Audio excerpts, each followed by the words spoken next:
আজকের রেসিপি সজনে ফুলের বড়া। সজনে এমন একটি গাছ যার গুণ অনেক, মুখে বলাও কম হয়ে যাবে। আর বসন্তকালে এই ফুল খাওয়া খুবই ভালো। আমরা ছোটবেলায় সজনে ফুল কখনোই কিনে খাইনি। সকালে ঘুম থেকে উঠেই দেখতাম গাছের নিচে সাদা হয়ে পড়ে থাকতো। তারপর সেগুলোকে কুড়িয়ে নিয়ে এসে রান্না করে খাওয়া হতো।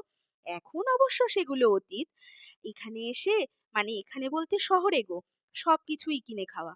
তা যাই হোক, অনেক কথা বলে ফেললাম। চলো চলো রেসিপিটা বলা যাক। প্রথমে ফুলগুলোকে ভালো করে ধুয়ে বেছে নেব।